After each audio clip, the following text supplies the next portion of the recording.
Assalamualaikum warahmatullahi wabarakatuh. Selamat berjumpa kembali di channel YouTube Dokter Tanaman di Cahyono. Kali ini kita akan kembali ngobrol santai dan berkenalan dengan salah satu dokter tanaman di Indonesia, yaitu Dr. Agus Susanto, atau lebih sering kita sapa dengan dokter sawit dari PPKS.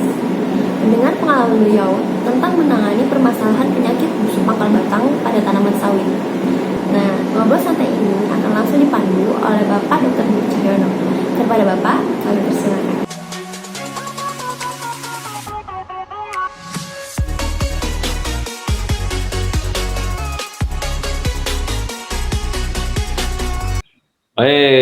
Ketemu dokter sawit. Assalamualaikum warahmatullahi wabarakatuh. Waalaikumsalam Pak Budi. Wah, senang sekali nih ketemu Pak Agus Susanto yang demikian ngetop di bidang sawit, khususnya untuk penyakit Ganoderma ya. Nah, dalam kesempatan yang baik ini ingin kami mendapatkan, meskipun sudah terkenal nih ya, Belum. riwayat pendidikan buat teman-teman yang ingin lebih mengenal Pak Agus sebagai dokter tanaman nih. Monggo. Iya. Oh ini Pak, kalau cerita sekolah itu ya kan, kebetulan saya itu ini Pak, karena saya asalnya dari Sleman, Jogja, dulu ini Pak. Jadi sekolahnya itu kalau cerita sekolah ini ada ceritanya Pak. Sebetulnya waktu SMA saya itu sudah diterima itu Pak USMI dulu, sekolah diterima di IPB Pak, tempat Bapak sebetulnya S1. Tapi karena dulu orang tua saya itu nggak usah lah jauh itu ke Bogor kan gitu, saya kan anak yang penurut Pak, jadi ya saya menuruti orang tua saya, jadi anak soleh ya terus saya ikut itu Pak UMPTN, jadi tahun 90 saya masuk S1 di ini Pak, hama penyakit Fakultas Pertanian UGM Jogja Pak. Iya. Ya, terus kemudian ini karena saya anak desa, kemudian ya kepingin sekali kuliah itu kan Pak di negeri gitu. Nah, terus kebetulan alhamdulillah selesainya cepet. Terus ada beasiswa ERS URGE itu Pak dari Bank Dunia dulu. Iya. Saya terus daftar masuk S2 di fitopatologi UGM tahun 95 Pak. Nah, selesai 97 Pak. Karena di kampung sendiri kan agak cepat udah kenal Pak. Terus beasiswa masih ada lagi. Jadi jadi saya S1 S2 ini sama Pak, fitopatologi apanya sama terus. Kemudian S3 saya ongoing nggak ada di UGM, terus saya pindah ke Pak Budi lah ke IPB dengan beasiswa 97 juga Pak, itu dengan Bank Dunia juga dengan URGE ERS itu. Oh ya, kami beruntung tuh punya mitra belajar seperti Pak Agus yang luar biasa rajinnya ya. Terus alhamdulillah selesai dari Bogor dengan bimbingan Pak Budi itu tahun 2001 Pak. Ya, alhamdulillah bisa lulus dengan baik. Terima kasih pada guru semua Pak yang di maupun yang di IPB Pak. Ya, dan waktu itu dapat apa ya, ikatan dinas juga ya dari PPKS ya, Pusat Penelitian Kelapa Sawit. Oh, jadi ceritanya gini Pak, jadi beasiswa itu karena bebas Pak, bebas saya jadi bingung sendiri, pemerintah itu, jadi ya saya maunya ikatan dinas Pak, ini saya sekolah terus sebelum bekerja kan gitu, nah, saya bingung juga ini, nah ini nanti selesai belum bekerja, akhirnya saya lamar ke sananya, akhirnya kami ngelamar ke PPKS, diterima dan diizinkan untuk tetap sekolah begitu, jadi ya agak senang juga Pak. Dapat gaji double. Ya, sebenarnya itu ada cerita juga. Sebenarnya Pak Agus itu juga dicari itu sama industri HTI ya, orang yang meneliti Ganoderma. Nah, Pak. Sebenarnya Pak Agus itu yang diincar oleh Direktur RAPP itu. Tapi karena Pak Agus sudah diikat oleh PPKS, saya yang ditembak. jadilah saya yang ke industri kelapa industri hutan tanaman industri itu. Begitu ceritanya ya.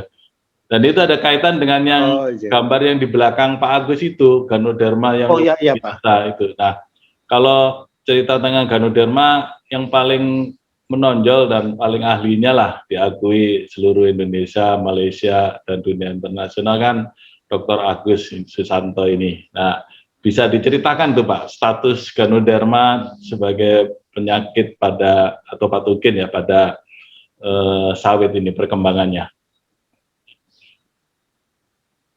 Iya Pak, terima kasih Pak. Jadi setelah saya masuk di PPKS kan harus meneliti hama penyakit di kelapa sawit. Ternyata ya dari awal sudah dikasih tahu bahwa Ganoderma merupakan penyakit yang sangat penting, sangat merusak. Wah, ternyata di Asia Tenggara, termasuk di Malaysia.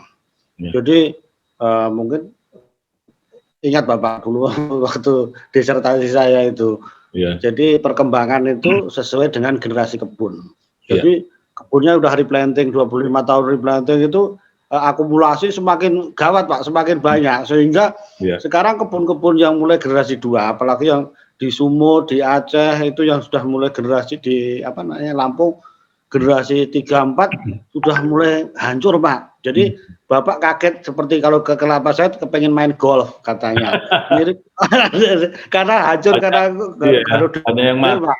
Bisa sampai 80% Pak itu mati.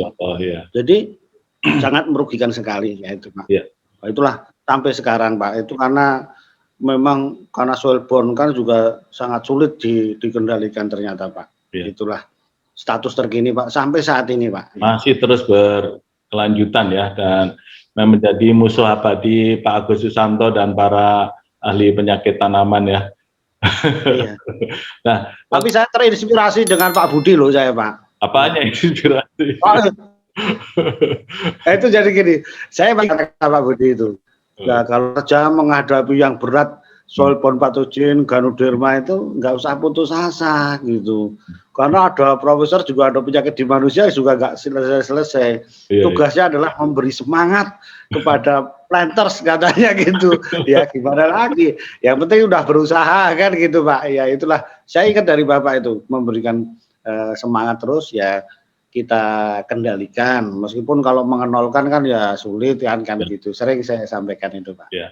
Memang nampaknya nih never ending war ya, perang yang tiada akhir ya melawan patogen tanaman ini. Setiap makhluk hidup punya musuh dan salah satu ya musuh tanda petik ya sebenarnya ya teman hidup juga di dunia ini berdampingan, hanya kita kebetulan memerlukan tanaman yang sama sebagai tempat cari hidup ya. Nah, kalau saran Pak Agus nih kepada para pekebun sawit nih untuk mengatasi, mencegahlah syukur-syukur bisa mengatasi ya penyakit oleh Ganoderma ini. Apa saja ya? Iya Pak. Resepnya. Wah ini resep manjur gak manjur ini Pak. Mudah-mudahan manjur. Jadi kalau yang ini Pak perkebunan swasta besar itu biasanya mengerjakan dengan disiplin laju infection rate-nya itu biasanya terus turun Pak. Dengan sanitasi. Jadi sanitasi bonggol itu juga waktu replanting, dimulai replanting itu harus diangkat, kemudian dijinjang dan sebagainya, itu nanti akan mengurangi laju infeksi. Jadi di lapangan juga kalau ketemu satu sudah tidak berproduksi tanamannya, langsung sanitasi ada lubang itu. Jadi ke depan juga semakin rendah. Oleh karena itu Pak sekarang ya digabungkan dengan berbagai macam teknologi yang ada, termasuk sekarang yang dikembangkan yang pertama menggunakan tanaman bibit moderat tahan Ganoderma Pak. Sekarang kan sudah ada beberapa produsen mengeluarkan moderat tahan Ganoderma. Masih bisa terserang tapi sudah relatif lebih ringan. Kemudian di awal di pembibitan juga dikendalikan ditambah preventifnya Pak dengan menggunakan ada yang menggunakan jamur Trichoderma, kemudian ada jamur Endofit, kemudian Mycorrhiza Pak, itu di fase pembibitan biasanya dipakai untuk preventif supaya ikut menjalar di perakaran. Ya. Kemudian itu kalau kemudian di waktu pengolahan tanah Pak, waktu sudah generasi berikutnya itu tadi yang saya sampaikan, sanitasi akar dan batang dan bol. Ya bolnya akar-akar kemudian diambil, kemudian dimusnahkan. Kemudian kalau untuk tanaman existing yang sudah ada terinfeksi, biasanya kami kalau yang sudah tidak ada buahnya lagi sanitasi Pak, langsung lubang sanitasi. Kalau yang masih produksi biasanya surgery and mounding. Jadi dikupas dulu sampai bersih, dibumbun, dikasih trichoderma ataupun fungisida. Nah, kemudian berharap bisa tidak tumbang lebih cepat gitu kira-kira. Itu yang memang pendekatan diaplikasikan terpadu ya. Hanya agak sulit. Ya. Ya, memang pengendaliannya terpadu ya, tidak bisa hanya dengan satu cara ya, mulai dari sanitasi, penggunaan hayati dan tadi penggunaan juga tanaman yang moderat tahan ya. Oke. Baik. Dalam karir Bapak kan luar biasa panjang ya di dunia sawit ini. Gimana nih suka duka sebagai dokter sawit ini? Oh iya Pak, ya kalau dihitung-hitung ya banyak sukanya Pak sebetulnya. Banyak sukanya. Karena alhamdulillah. Jadi gemuk ya. Meskipun tidak sepak Budi yang kemarin cerita ke 4 benua. Kalau saya ya kalau saya alhamdulillah Pak itu sering ke kebun-kebun di seluruh Indonesia gitu Pak. Dari Aceh sampai Merauke, Papua sana, ternyata ya karena diundang karena ini Pak, Ganoderma. Ya memang sulitnya Pak, semua terus dianggap Ganoderma. Asal ada kuning klorosis, kuning itu Pak ini Ganoderma. Wah gitu, padahal belum tentu kadang ini yang dan yang dukanya itu ya karena semua dianggap Ganoderma. Itu Pak pernah kami ada kebun yang dengan bangganya, Pak udah kami kumpulkan, kami Ganoderma banyak kali sekarang, sudah satu bergoni-goni, 2 dam truk katanya Pak. Setelah saya tengok ternyata bukan, itu jamur biasa itu, gitu. Itulah. Jadi ya sekarang masyarakat yang tanya Pak, petani-petani yang tanya Pak kalau untuk petani Ganoderma bagaimana? Nah, itu yang dengan keterbatasan sarana produksi alat berat dan sebagainya Pak. Kalau perusahaan biasanya alat berat untuk sanitasi cepat Pak. Kalau rakyat ini yang harus Pak gimana kami nggak punya tenaga dan biaya ini saya sampaikan mumpung masih yang terserang itu 1-2 bisa disanitasi dengan manual. Mudah-mudahan ke depan bisa berkurang. Itulah Pak kira-kira suka dukanya gitu. Tapi banyak sukanya Pak. Iya, nampak dari wajah Bapak yang selalu ceria itu. Dan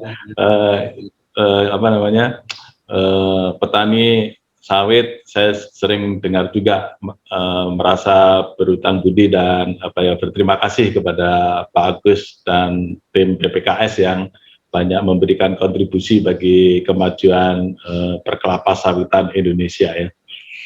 Masa depan kelapa sawit di Indonesia ini bagaimana kira-kira Pak ya? Masih cerah atau makin cerah? Karena banyak sekali penggunaan sawit ini untuk pangan ya, bahkan sekarang untuk biosolar juga. Bagaimana Pak? Iya, kalau menurut saya Pak itu harga saat ini kan lumayan bagus loh Pak.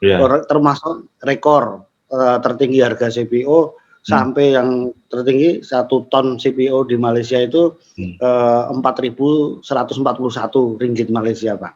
Jadi itulah rekor tertinggi dan harga TBS di petani saat ini Pak 2.200 kadang ada di harga pabrik dan itu pada petani sawit pada senyum-senyum ini Pak udah banyak. Jadi kenapa itu kalau menurut saya Pak itu sawit ini kan tanaman yang paling efisien menghasilkan minyak Pak.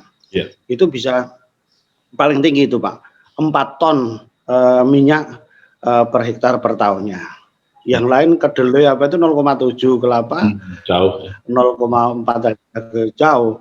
Dan sawit ini total luasannya di dunia ini kan sebetulnya cuma 6% Pak. 6%, 18,8 juta hektar. Tetapi kontribusi untuk minyak nabati itu 40%, karena efisien itu tadi. Dan kegunaannya semua Pak, kita tidak bisa lepas ya setiap harinya, baik yang untuk pangan maupun non pangan. Untuk pangan ya untuk sampo, minyak goreng, udah pernah habis-habis itu. Dan terakhir Bapak sampaikan tadi, memang untuk program biodiesel, sekarang Indonesia udah B30 kan Pak. Sementara Malaysia itu udah menaikkan harga, B20 juga sudah menaikkan. Itu untuk biodiesel. Jadi potensi penggunaannya karena luar biasa. Kemudian sekarang ada moratorium kan Pak untuk sawit itu yang perusahaan besar kan sudah nggak nambah-nambah lagi, sehingga prospek harganya ya bagus Pak gitu. Ya mudah-mudahan. Ditambah lagi serangan Ganoderma Pak, serangan Ganoderma mematikan tanaman jadi harganya bagus gitu. Mudah-mudahan bisa mensejahterakan para petani sawit, juga para peneliti sawit, dan tentu juga untuk ekonomi Indonesia. Bahkan saya dengar di Kementerian Pertanian pun sudah bisa membuat biodiesel 100 ya, B100 ya. Iya Pak. Ya, ini luar biasa.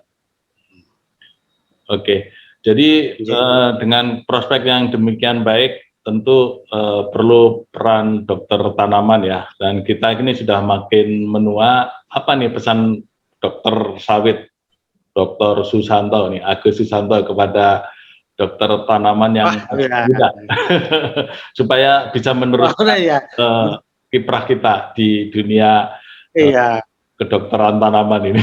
Silakan. Iya, saya termasuk yang udah relatif agak tua juga Pak, karena anak saya udah lulus kuliah, ternyata saya Pak, saya anggap tua aja, tapi oleh karena itu saya ada yang ini Pak, 30-an kan baru lulus, nah itu baru yang sekarang diberi 50 Pak. Iya.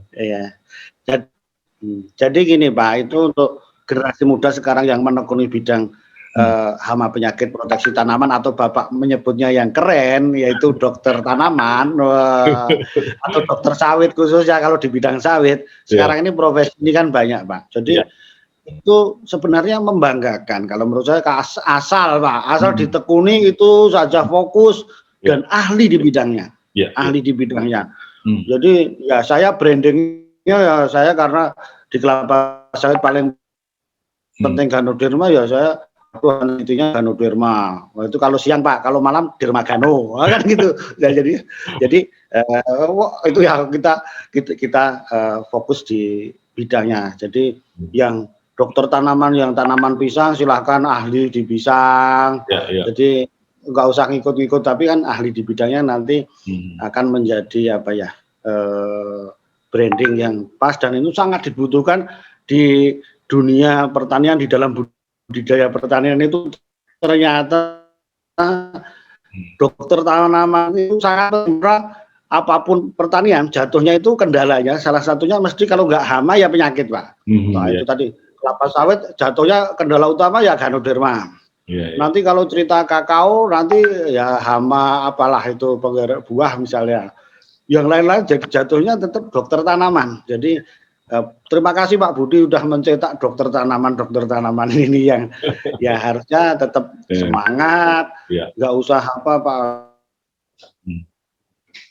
Kalau ya yakin aja dia dokter apa, dokter pisang, wah gitu Pak Budi, dokter golf, wah gitu saya kan dokter HTI kan gitu. Nah itu Pak, kira-kira mudah-mudahan ke depan banyak yang menekuni itu, dan realnya memang dibutuhkan di dalam dunia pertanian maupun dunia perkebunan secara khusus gitu. Kira-kira itu Pak Budi. Terima kasih banyak, ini pesan yang sangat penting buat generasi muda dokter tanaman. Jadilah ahli di bidang yang Anda tekuni dan benar-benar bisa memberikan kontribusi buat pertanian Indonesia. Dan dengan kiprah para dokter tanaman, kita harapkan tagar kita, tanaman sehat, Indonesia kuat, betul-betul terwujud. Nah, sebagai penutup, mohon bisa disebutkan, kita ucapkan tagar dokter tanaman bersama-sama ya Pak Agus. Iya Pak. 1, 2, 3. Tanaman sehat. Tanaman sehat, Indonesia kuat. Terima kasih. Baik. Assalamualaikum warahmatullahi wabarakatuh. Terima kasih Pak Agus. Waalaikumsalam warahmatullahi wabarakatuh. Sama-sama Bapak.